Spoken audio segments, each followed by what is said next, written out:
Por la señal de la Santa Cruz de nuestros enemigos, líbranos, Señor Dios nuestro, en el nombre del Padre, del Hijo y del Espíritu Santo. Amén. Señor mío y Dios mío, creo firmemente que estás aquí, que me ves, que me oyes. Te adoro con profunda reverencia. Te pido perdón de mis pecados y gracia para hacer con fruto este rato de oración. Madre mía Inmaculada, San José, mi Padre y Señor, Ángel de mi guarda, interceded por mí. Comenzamos hoy nuestros días de convivencia, o ayer, y lo hacemos en este día del Santo Patrón de España,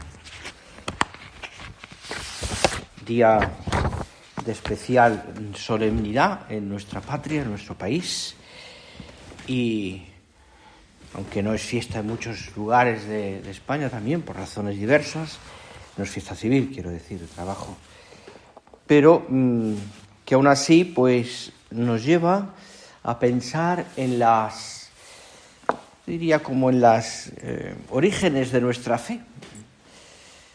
Según la tradición, como bien sabéis, el apóstol Santiago estuvo en España, evangelizó aquel momento, los habitantes que había aquí, tuvo sus dificultades, tuvo, según la tradición también, pues esa aparición de la Virgen, como Cantar en Zaragoza en carne mortal, todavía viva, se apareció allí en un pilar para animarle en su apostolado, en su evangelización.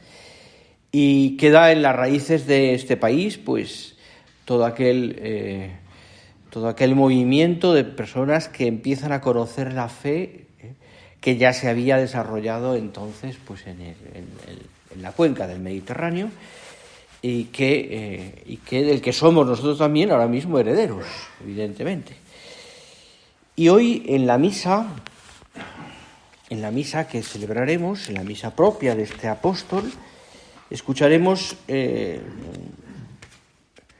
concreto, pues escucharemos en la primera lectura el momento que cuentan los Hechos de los Apóstoles cuando Herodes decapita a Santiago. Tenemos fe claramente, ¿no?, del martirio de Santiago. Y después escucharemos también en la carta a los Corintios, que es donde quiero centrarme, además del Evangelio, que es el encuentro del Señor con los dos apóstoles, donde les piden el reino, estar sentados a la derecha y a la izquierda. Tenemos en la carta a los Corintios estas palabras que quería leerte al comienzo de nuestra oración y con las que iremos dándole vueltas a algunos temas que nos pueden ayudar esta mañana para hacer nuestra oración personal. Al hilo también de la fiesta de la solemnidad que hoy celebramos. Hermanos, dice San Pablo a los Corintios, llevamos este tesoro en vasijas de barro para que se vea que una fuerza tan extraordinaria es de Dios y no proviene de nosotros. Y entonces va haciendo una descripción que me parece genial, ¿no?, de cómo lo hace, ¿no?, San Pablo, de cómo el cristiano también, que lleva ese vasijo en vasos de barro, sí que se rompe, pero que es un tesoro lo que tiene, es un tesoro que nosotros tenemos, nuestra fe recibida del apóstol y de tantos hombres y mujeres que nos han precedido en la fe en este país. En concreto, tú y yo también nuestra vocación, una vocación específica a la santidad, concretamente. Y todas esas cosas que son el acervo, todas las tradiciones que han conformado la fe de cada uno de nosotros, ¿no? Lo que te enseñaron tus padres, y a ellos sus abuelos, etcétera, etcétera, etcétera. Un tesoro. Un tesoro que guardamos con cariño, un tesoro que es nuestra vida, parte de nuestra vida, no es nuestra vida. Es lo que nos mueve, es lo que tú transmites a tus hijos, has transmitido a tus hijos, y si ya tienes nietos, a tus nietos, y tus hijos a tus nietos, etc.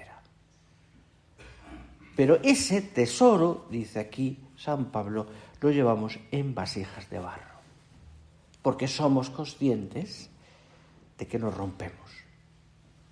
Podemos rompernos.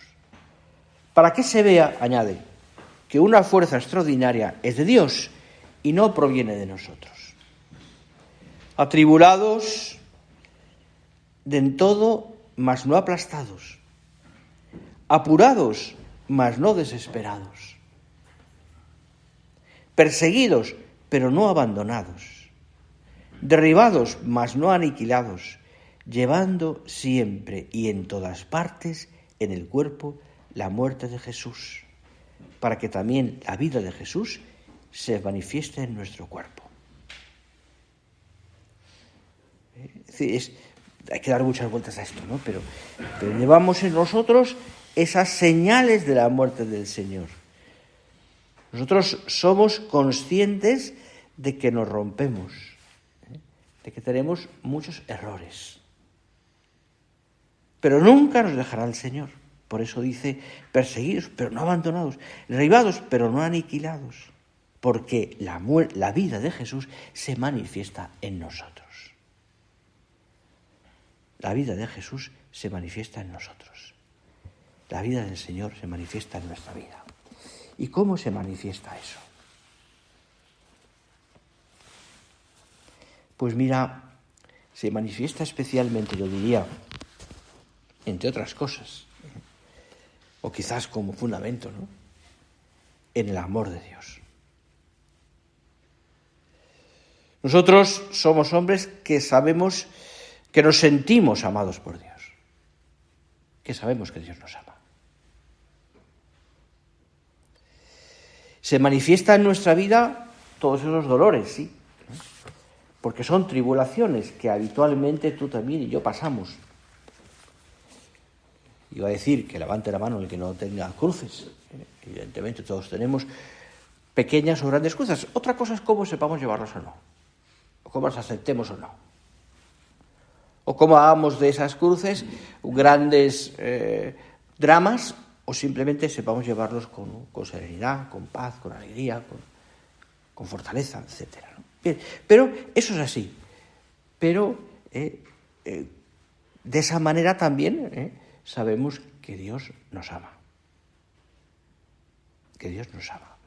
¿Te acuerdas de aquel punto de Surco donde decía nuestro Padre San José María, decía, lo que se necesita para conseguir la felicidad no es una vida cómoda, sino un corazón enamorado? En estas palabras, que es el punto 795 de Surco, en estas palabras se resume, yo diría, que una gran parte de nuestra vida. Y la vida del cristiano,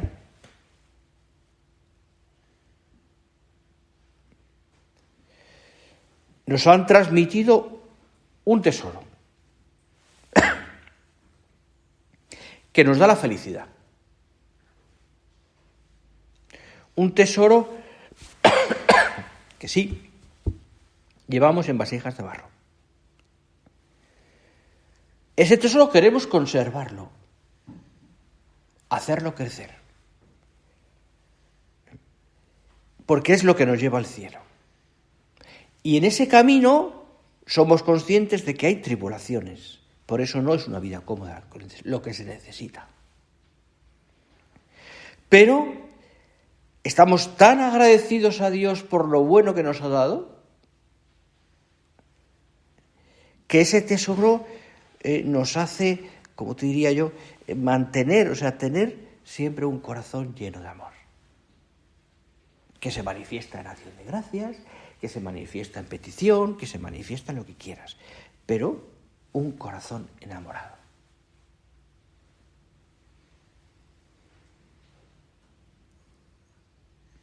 Hay, no olvides, un designio amoroso de Dios por los hombres. Y ahí estamos tú y yo. Un designio que se manifiesta en la redención. Dios es amor, dice San Juan.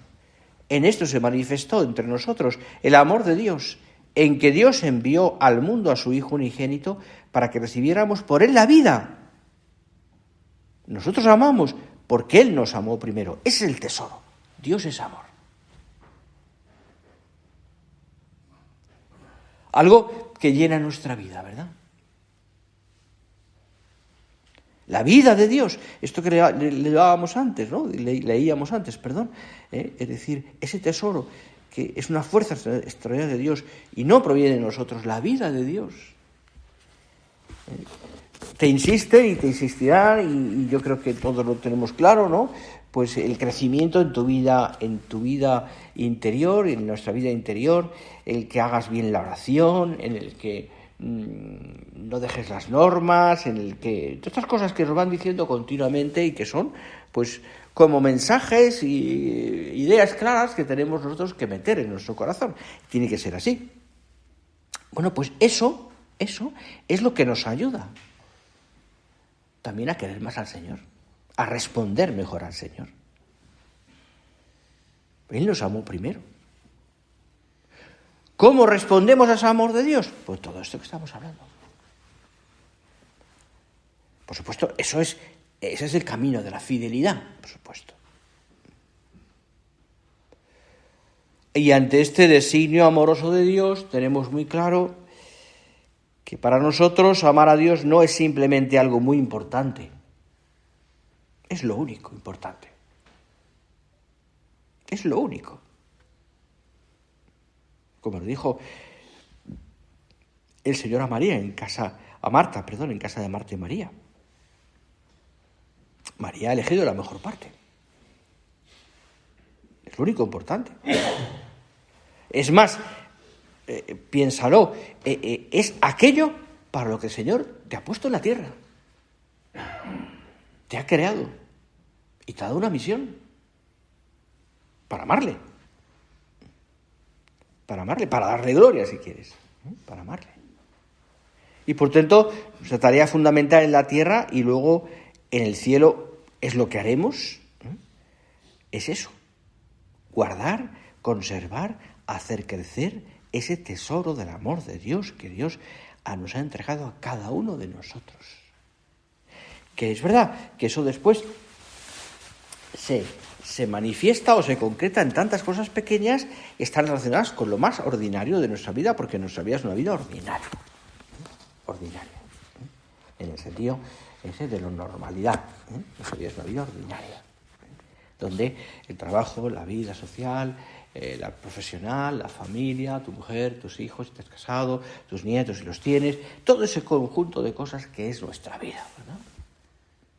Tus amigos, las relaciones con los demás. Bueno, pues es donde estamos desarrollando todo ese tesoro, estamos haciéndolo crecer, estamos enamorándonos del Señor. Es lo único que importa.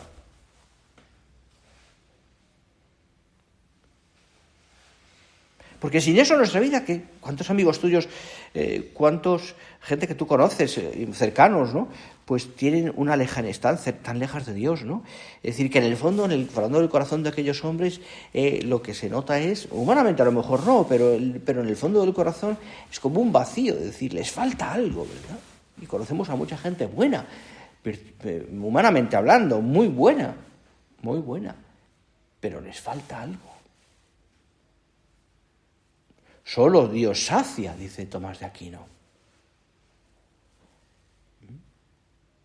Por eso entendemos entonces que no es un dolor físico, como leíamos antes, atribulados pero no abatidos, etcétera, etcétera. No es un dolor físico o moral o una enfermedad o un fracaso profesional lo que pueda frustrar nuestra vida.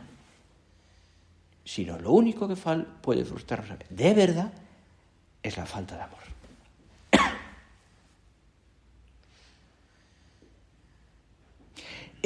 Podríamos decir así, si queréis rotundamente o no rotundamente, pero como una idea muy clara, es decir, ese es el gran fracaso de muchos, no haber amado. Haber hecho muchas cosas en la vida, sí, pero no haber llevado a cabo lo que más importaba, para lo que tú y yo somos creados.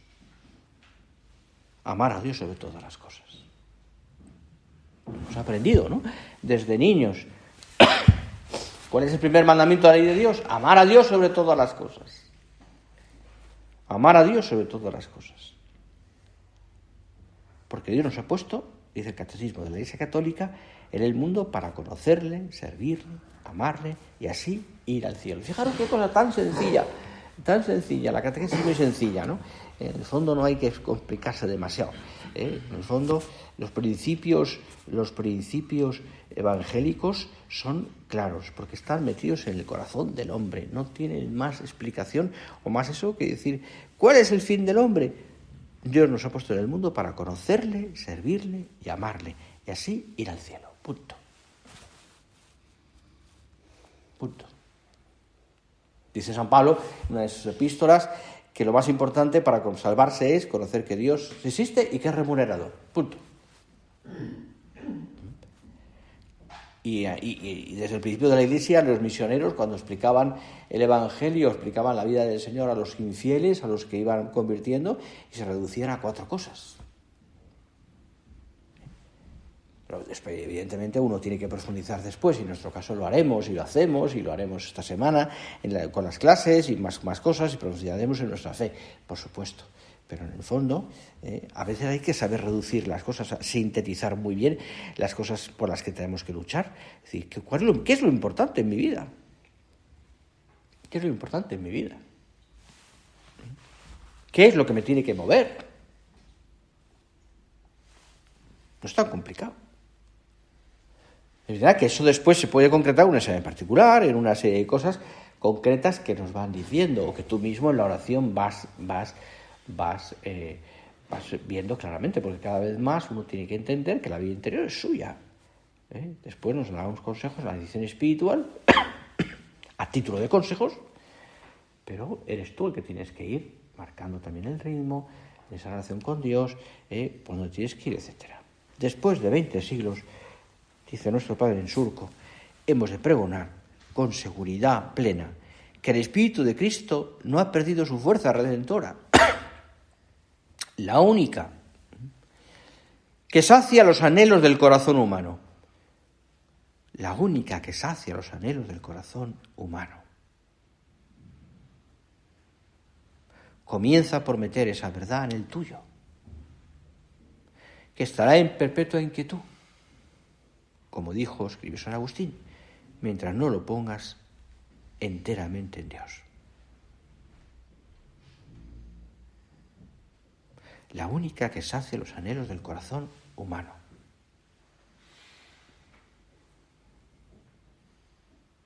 Realmente tenemos en nuestro corazón unos anhelos enormes, ¿verdad? De amar, de corresponder, de ser queridos. Necesitamos eso, como el comer. Nuestra vida está llena de alegrías y de tristezas, de fracasos y de éxitos.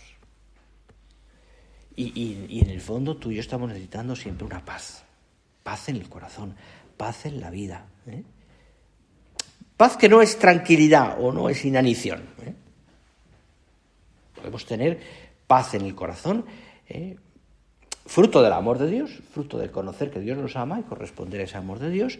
Podemos tener paz en el corazón en medio de una tormenta profesional o de lo que queráis, por supuesto. Evidentemente esas cosas nos afectan. O de una enfermedad de un hijo, o de una situación difícil, sí. Pero, y eso nos puede llevar a una inquietud humana, a una preocupación, a una cierta tristeza, si queréis, una preocupación en el sentido que se transforma a veces en como inquietud más que tristeza, ¿no? Bien. Pero, en el fondo del corazón, porque sabemos que Dios nos ama, hay paz. ¿Por qué? Porque confiamos en el amor de Dios. Porque sabemos que Dios es Padre. Porque sabemos que Dios está junto a nosotros siempre.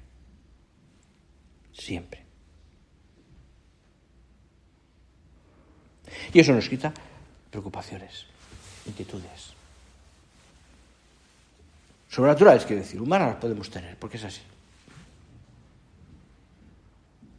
He visto muchas almas que en medio de una tribulación muy grande, profesional, pues no han dejado de sonreír, por ejemplo.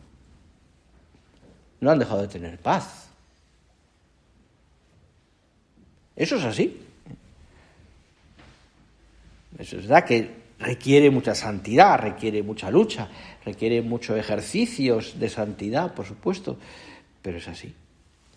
Y luego, uniéndolo a nuestro temperamento, podemos ser más preocupones, menos preocupones, más inquietos, menos inquietos, lo que queráis, pero en el fondo, ¿qué hay? Que sé que soy hijo de Dios.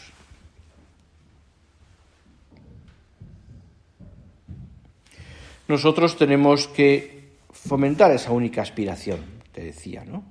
Como escribía nuestro Padre en esa homilía tan bonita, hacia la santidad, ir a Jesucristo como fueron su madre bendita y su santo patriarca, con ansia, con abnegación, sin descuidar nada, decía.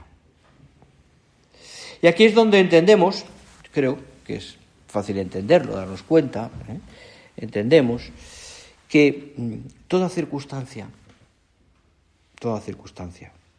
es propicia para amar a Dios. Todas. Bueno, porque no lo dice el apóstol, lo hemos leído hace un momento, en esto que acabamos de escuchar de la carta a los Corintios, por supuesto. Es decir, que en esas situaciones de atribulación, de apuro, de persecución, de todo eso, nosotros vivimos la vida de Jesús. Nos encontramos con el Señor. Es más, es ahí, más todavía en la cruz, donde nos encontramos con el Señor, por supuesto. Toda circunstancia es propicia para amar a Dios. Toda.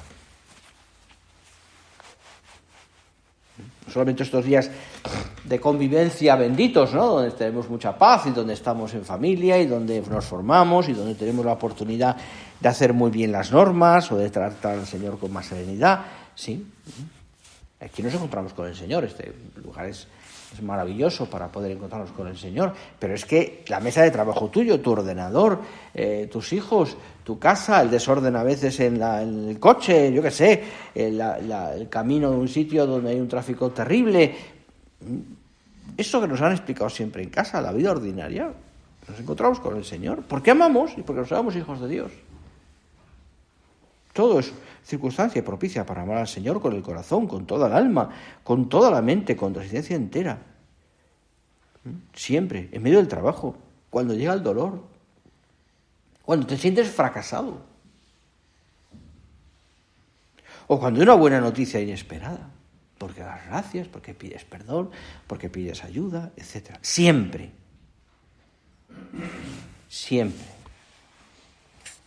Y siempre, por tanto, habremos de decir al Señor en la intimidad de nuestro corazón, como nos enseñó nuestro Padre, que se lo decía con todo el corazón: Jesús, te amo. Jesús, te amo. Realmente, yo diría que a veces podríamos decir, ¿no? Perdonar la simpleza, sí, simpleza, pero es que eso es el resumen de todo. Jesús, te amo. Ojalá el final de nuestra vida sea decirles al Señor muchas veces. Porque para eso hemos vivido. Para eso vivimos. Jesús, te amo. Acepto esa contradicción con paz por ti. Terminaré esa tarea acabándola porque a ti te agrada. Que no es indiferente el que lo haga de un modo u otro. Gracias, Jesús, por esta alegría inesperada. Eso nos da un punto de mira sobrenatural fantástico. Hace unos días, hace un tiempo, unas semanas, hablaba con un niño del colegio Peñalba, y me decía, ¿no?, que pequeño, preguntaba: ¿tienes encargos en casa? Y me decía: el peor. ¿Y cuál es el peor según tu criterio? Quitar la mesa. O sea, que lo haces, le preguntaba yo, Encima lo haces mal y enfadado. Dice, por supuesto. Me dijo, por supuesto. Estaba un poco enfadado, porque había dado un valorazo en el recreo, pero bueno. Y entonces le digo, ¿y qué diferencia hay hacer eso? Porque tienes que hacerlo. Mamá te lo ha pedido, papá te lo ha pedido, etcétera, ¿no? Son muchos hermanos. Con una sonrisa o enfadado. Y se quedó pensativo. Y al cabo del tiempo me dijo, pues es verdad. Es verdad. No sé si lo habrá hecho así o si lo habrá hecho, porque lo que le costaba es hacerlo, simplemente. Pero ¿qué diferencia hay entre que hagamos las cosas de mala gana o con una sonrisa? Porque tenemos al Señor. No podemos vivir como si no estuviéramos enamorados de Dios. Porque entonces relajaríamos la lucha, nos acecharía el peligro de la tibieza y como consecuencia de la deslealtad. Y eso, queridos amigos, es terrible, terrible. Es la falta del amor, es vivir sin amor. Y eso. Vivir sin amor es una tristeza.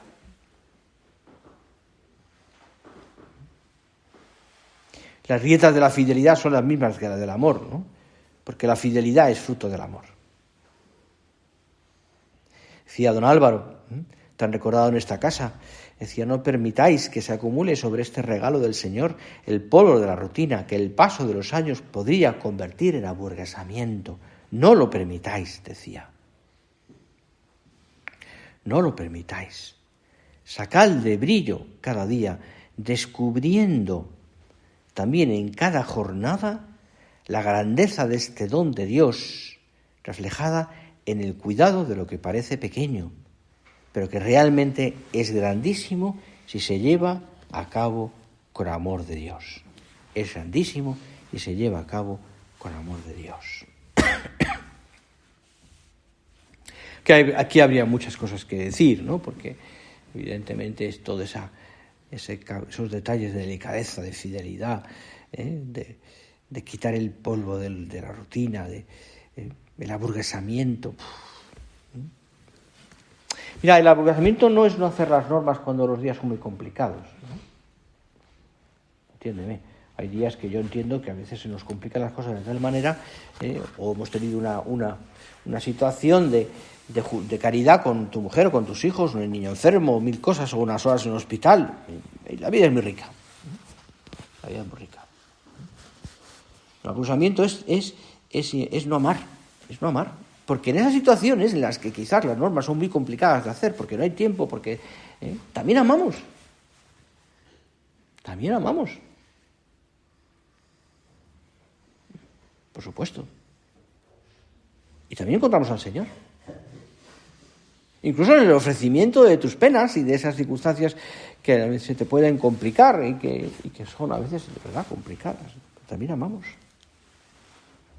Por supuesto. El amor engendra fidelidad en la lucha. Y además sabemos que contamos siempre con la gracia de Dios. Siempre. Parece mentira, pero yo creo que tenemos que considerarlo más. Por supuesto. Que contamos con la gracia de Dios.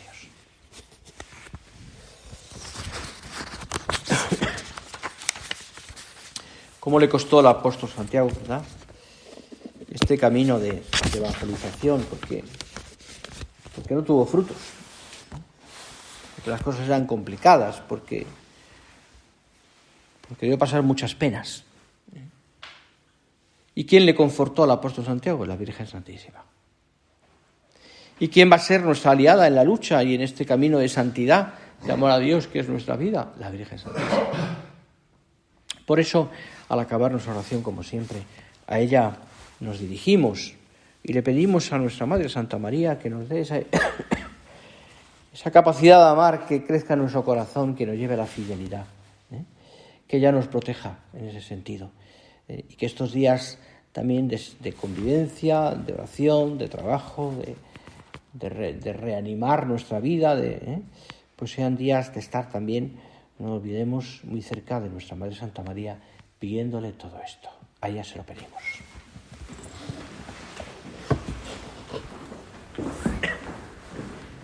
Te doy gracias, Dios mío, por los buenos propósitos, afectos e inspiraciones que me has comunicado en esta meditación. Te pido ayuda para ponerlos por obra, Madre mía, Inmaculada, San José, mi Padre y Señor, Ángel de mi guarda, interceded por mí.